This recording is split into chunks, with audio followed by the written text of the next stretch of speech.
Bonjour à tous et bienvenue dans ce webinaire proposé par Sophos à l'occasion du rendez-vous des décideurs IT édition 2022. Les sujets qui animent les DSI autour du travail hybride sont nombreux aujourd'hui, mais celui qui les angoisse le plus, qui vous angoisse le plus, est très certainement celui de la sécurité, de la cybersécurité. Aussi, une question se pose, comment gérer sa cybersécurité dans un environnement de travail hybride? Et ça tombe bien, c'est justement la question que nous allons poser à deux experts du sujet en plateau avec nous aujourd'hui. Emmanuel Gosselin, tout d'abord, nous fait le plaisir d'être sur le plateau du rendez-vous des décideurs IT. Bonjour Emmanuel Gosselin. Bonjour Nicolas. Bienvenue sur ce plateau, vous êtes responsable des ventes France chez Sophos. Tout à fait. Et nous avons le plaisir d'avoir un deuxième expert également de Sophos en plateau avec nous. Bonjour Gilles Sarkis. Bonjour Nicolas. Bienvenue sur le plateau du rendez-vous des décideurs IT. Vous êtes ingénieur avant-vente spécialisé sécurité chez Sophos. Alors Gilles, vous m'avez soufflé une phrase avant cette émission pour présenter Sophos. Sophos qu'on pourrait présenter donc comme le premier éditeur européen de solutions de cybersécurité pour les entreprises. On repose un petit peu le contexte et on va le reposer avec vous, Emmanuel Gosselin. Le sujet cybersécurité, c'est un sujet qui revient très régulièrement quand on parle de travail hybride. Pourquoi ? Parce qu'il y a eu l'urgence pandémique, des entreprises qui d'un coup d'un seul ont dû équiper beaucoup de collaborateurs ou de collaboratrices à distance. Et on a surtout pensé maintien d'activité, on n'a pas forcément pensé sécurisation de l'intégralité des réseaux de l'entreprise. Aujourd'hui, Emmanuel Gosselin, quelle est l'actualité au niveau des cybermenaces ? Alors, au niveau des cybermenaces, ce qui a complètement explosé, c'est la partie ransomware. D'accord. Donc, en français, rançon logiciel. Elle a complètement explosé. Donc, on est sur un taux de 66% des entreprises qui aujourd'hui ont été victimes d'un ransomware. D'accord. Et ça a énormément d'impact au niveau des entreprises, puisque on a une étude chez Sophos qui est sortie il y a à peu près 2 ans, qui explique que 50% des entreprises qui ont été touchées par un ransomware font faillite. D'accord. Donc c'est vraiment quelque chose de critique pour les entreprises. 50%, c'est énorme, 50%. Ouais, c'est gigantesque. Et donc c'est quelque chose d'extrêmement critique pour les entreprises.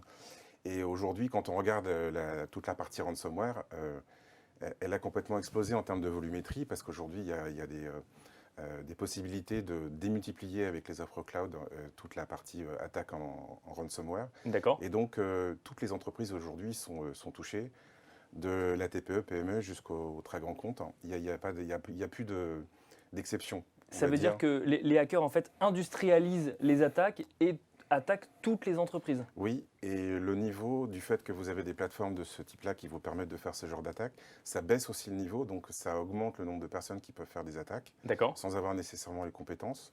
Et donc ça permet en fait littéralement de faire exploser les attaques de ransomware. Et donc ça a un énorme impact aujourd'hui. Parce qu'avant, il fallait être un expert finalement quand on était hacker pour attaquer une entreprise. C'est moins le cas aujourd'hui. C'est plus simple avec les solutions qu'on peut trouver. Alors on n'est pas là pour en faire la promotion, mais il faut savoir que ça existe. Sur la volumétrie, c'est plus simple. Après, quand on regarde maintenant l'évolution de toutes les attaques, en fait, on en parlera par la suite, mais il y a la nécessité de faire des attaques de plus en plus sophistiquées, basées sur des attaques manuelles. Donc vous avez d'un côté la partie volumétrique, qui a complètement explosé, qui est industrialisée, si on peut l'exprimer ainsi. Et de l'autre côté, vous avez des gens très spécialisés, très organisés, qui sont là pour rentrer dans des sociétés, dans les systèmes des sociétés. C'est ça, c'est qu'il y a une question de ciblage à un moment. En fait, ce qu'il faut comprendre, c'est qu'une cyberattaque aujourd'hui n'est pas forcément une cyberattaque ciblée. Ça peut arriver, ça existe dans certains cas, mais vous pouvez vous faire attaquer sans avoir été ciblé simplement parce que vous avez reçu... Vous avez des automates qui tournent. Voilà, vous avez des automates qui tournent. Et donc, vous nous avez dit que ça concernait toutes les entreprises. Je voudrais revenir sur le chiffre de 50%. Moi, je trouve ça gigantesque, surtout que j'ai quand même pas l'impression que 50% des entreprises du CAC 40 aujourd'hui aient fait faillite ou des grandes entreprises mondiales. Parce qu'ils sont bien protégés. Donc en fait, c'est quoi ? C'est des petites entreprises dont on n'entend pas parler qui ont fait faillite suite à une attaque de ransomware. Tout à fait. Ouais. Gilles Sarkis, je vous vois acquiescer aussi sur le sujet. Ouais, tout à fait. Je confirme ce que dit Emmanuel. Donc aujourd'hui, il y a cette tendance d'hyper-spécialisation des groupes de hackers. Donc il y a ce qu'on appelle le ransomware as a service. C'est vraiment la tendance. C'est-à-dire qu'en fait, vous avez des groupes de hackers qui vont créer des ransomware et qui vont les vendre sous forme de services clés en main. Et d'autres hackers qui vont acheter ces services pour faire des attaques, y compris donc des hackers peu expérimentés. Et d'autres hackers qui vont se spécialiser dans le fait de récolter des données pour vendre à ces hackers qui vont faire des attaques de ransomware des noms, des adresses mail d'entreprises. Donc le ciblage aura été fait en amont. D'accord, donc on est vraiment sur une industrialisation du secteur, pour le coup, Exactement. de la cyberattaque. Exactement. Et c'est pour ça qu'il y a tant d'entreprises qui sont attaquées. Et d'autre part, c'est que le ransomware a muté. C'est-à-dire qu'auparavant, le ransomware classique, tel que d'ailleurs nous-mêmes, particuliers, pouvons être la cible, c'est le fait de chiffrer les données et de devoir payer une rançon pour retrouver nos données. Et oui, on aurait peut-être dû effectivement commencer par là. C'est le principe même du ransomware. Je chiffre vos données et si vous ne payez pas, vous ne récupérez pas vos données. Eh bien aujourd'hui, il y a un nouveau type de ransomware qui est ce qu'on appelle l'extorsion de fonds, chantage à la divulgation de données. C'est-à-dire qu'en fait, les pirates vont pénétrer l'entreprise, commencer à chiffrer quelques fichiers, mais surtout vont extraire de la donnée pour ensuite soit faire du chantage auprès de l'entreprise en disant nous allons divulguer vos données et donc vous allez perdre votre réputation et vous allez donc avoir un coût en image de marque important. Parce qu'on part du principe qu'il y a des données qui, si elles sont divulguées, ont un impact sur la réputation de l'entreprise. Et puis même qu'une entreprise puisse s'être fait attaquer et que le nom de ses clients soit divulgué, par exemple, ça a une perte de confiance. Et d'autre part, il y a aussi une revente de ces données. On l'a vu, par exemple, donc avec la sécurité sociale. Donc l'été dernier, ils ont envoyé un message à énormément d'utilisateurs en disant qu'un certain nombre de personnes qui avaient, en région parisienne, avaient fait des analyses pour le Covid, leurs données avaient été volées et se retrouvaient vendues sur Internet parce que un numéro de sécurité sociale, un nom, des informations médicales, ça a de la valeur. Voilà. Donc il y a plusieurs mécanismes, mais ce qu'il faut comprendre effectivement pour faire passer ce message que toutes les entreprises sont concernées, c'est que d'un côté, en fait, on peut hacker en fait un terminal, mais de l'autre, on peut aussi simplement envoyer un mail de phishing et c'est l'erreur humaine finalement qui va créer la porte d'entrée vis-à-vis ensuite de la cyberattaque qui va avoir lieu. Tout à fait. C'est ce qu'on appelle l'ingénierie sociale. On cible des personnes dans l'entreprise par rapport à des informations qu'on peut trouver et on va leur envoyer un message bien ciblé pour les inciter à cliquer sur un lien ou à exécuter une pièce attachée. Emmanuel Gosselin, question qu'on a envie de poser à un expert de la cybersécurité.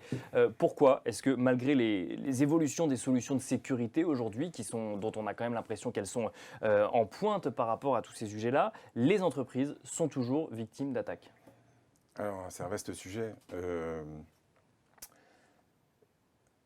Nous, dans ce qu'on voit en termes d'évolution, on explique aujourd'hui que la technologie permet de contrecarrer beaucoup d'attaques. Mais aujourd'hui, elle ne suffit plus. C'est-à-dire qu'on va avoir besoin de tous nos outils, de toutes nos bases de l'intelligence artificielle. Mais aujourd'hui, pour pouvoir contrecarrer les attaques, qui sont généralement des attaques qu'on ne voit pas, où on reste dans les systèmes, le pirate va rester dans les systèmes d'un client final pendant des mois pour aller extraire de la donnée.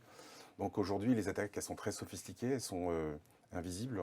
Bien sûr. Donc on va avoir besoin d'un côté de nos outils, en fait, et de l'autre côté d'experts, donc de l'humain, pour pouvoir aller contrecarrer ces attaques, qui sont des attaques hyper sophistiquées et sur lesquelles on a absolument besoin d'expertise, en plus de ce que nous, on est capable d'apporter aujourd'hui au niveau de nos systèmes. Et ça, c'est toute la tendance du marché aujourd'hui, qui est vraiment de mixer nos outils, l'intelligence artificielle, mais aussi des experts en cybersécurité, pour aller contrecarrer ces attaques ultra sophistiquées et qu'on ne voit pas. Donc, premier élément de réponse sur ce sujet-là, c'est il y a l'équipement, mais il y a besoin parfois d'expertise très pointue sur certains sujets et les deux doivent agir en complémentarité. De plus en plus. De plus en plus. Et toutes nos offres aujourd'hui, sur les deux dernières années, ont évolué par rapport à ça. Parce qu'effectivement, c'est d'une telle ampleur et c'est tellement sophistiqué et imperceptible. Des gens peuvent rester des mois et des mois dans une entreprise sans que ça se voit. Il y a de nombreux exemples qui sont sortis au niveau du marché. Et c'est vraiment la tendance aujourd'hui et c'est là où on a fait évoluer l'intégralité de notre offre, puisqu'on va aujourd'hui du simple antivirus jusqu'à des experts en cybersécurité 24/24, 7/7. D'autres éléments pour expliquer ce contexte actuellement, ou c'est vraiment ce sujet de développement d'attaques de plus en plus complexes à gérer? Gilles, je vois que vous commencez à réagir. Effectivement, les attaques sont donc de plus en plus complexes avec, comme on dit, une personne derrière le clavier, un adversaire actif. Ouais. Et aussi, il y a la complexité aujourd'hui du réseau d'entreprises qui qui permet ce type d'attaque. C'est-à-dire qu'auparavant, si on remonte, on va dire, il y a une vingtaine d'années, on avait des entreprises avec un périmètre très bien défini. En gros, toutes les données, les serveurs étaient physiquement présentes dans l'entreprise, donc protégées par le firewall, etc. Et aujourd'hui, en fait, on a l'entreprise qui exporte des données dans le cloud, donc des clouds publics, des entreprises qui sont des entreprises qui fournissent du service d'hébergement. Et de l'autre côté, vous avez les utilisateurs qui ne sont plus localement dans l'entreprise, qui sont de plus en plus en télétravail. On l'a vu avec les conséquences de la pandémie. Et donc, du coup, un utilisateur qui est à l'extérieur, qui doit se connecter sur les ressources de l'entreprise, qui se connecte aussi sur les ressources du cloud. Et là, le périmètre ayant explosé, il est beaucoup plus difficile de le protéger. Donc, les entreprises se trouvent face à de la complexité. On peut rajouter aussi le fait qu'aujourd'hui, les partenaires d'entreprise, ce qu'on appelle la chaîne d'approvisionnement, est aussi partie prenante de l'entreprise. C'est-à-dire que on utilise des applications dans l'entreprise, mais dont les ressources se trouvent ailleurs que dans l'entreprise. Et donc, du coup, vous avez des attaques qui peuvent être faites chez le partenaire et qui vont remonter jusque dans l'entreprise. C'est ça, parce qu'il y a des connexions finalement numériques qui permettent de le faire. Exactement. Ça veut dire qu'en fait, il faut bien comprendre conscience aujourd'hui, quand on attaque l'entreprise, on est sur un réseau qui est tellement éclaté que la question, c'est de savoir comment est-ce qu'on peut sécuriser l'intégralité de ce réseau. Et face à l'urgence, finalement, d'équipements qu'on a connus sur les 2 dernières années, il y a forcément des failles, en fait. C'est ça qu'il faut se dire. Exactement. Est-ce qu'aujourd'hui, une entreprise peut se dire en 2022, malgré l'urgence de la pandémie, je suis à peu près sûr qu'il n'y a pas de faille dans les systèmes que j'ai mis en place ou dans l'organisation que j'ai mis en place en matière de télétravail? Personne ne vous dira ça, y compris nous. D'accord. Personne ne peut le dire aujourd'hui. Y compris nous. Y compris Sophos. D'accord. Non, ça serait ne pas dire la vérité. Ce serait ne pas dire la vérité. Alors, justement, Gilles, on a envie de vous demander quels sont les principaux aspects liés à la cybersécurité dans ce contexte, finalement, de nouvel environnement de travail hybride.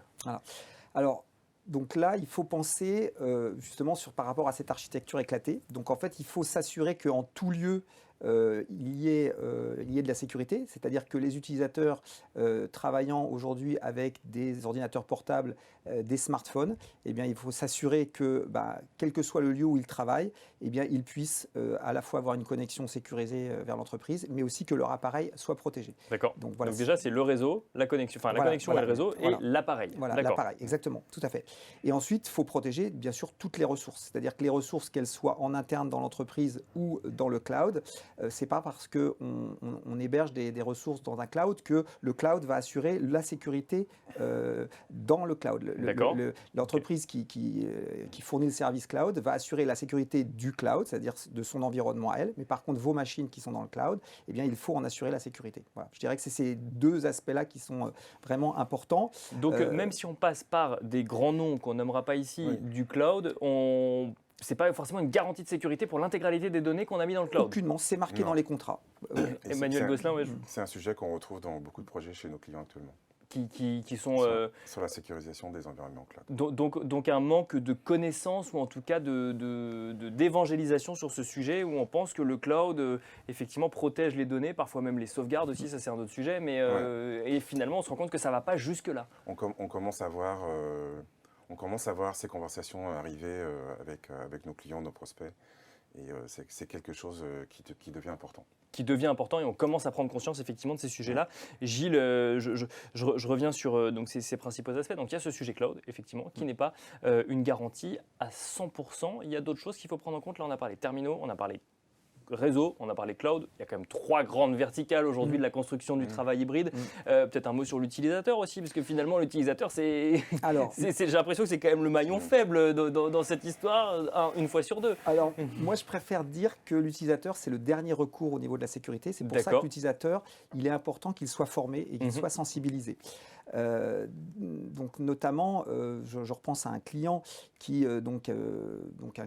travaillait en région et qui avait beaucoup de petites succursales, et il avait donc déterminé des personnes qui étaient le correspondant sécurité dans ces succursales, et il leur donnait des instructions, donc des instructions assez simples. Donc si jamais vous avez cliqué sur une pièce attachée et que vous vous rendez compte que c'est bizarre, il y a peut-être une bêtise, ne le cachez pas. Les premières choses à faire, c'est vous déconnecter votre machine du réseau. Donc, si vous êtes en réseau filaire, vous débranchez le câble. Si vous êtes en Wi-Fi, vous désactivez le Wi-Fi. Pourquoi? Pour éviter que la menace qui est sur votre machine se propage à travers le réseau.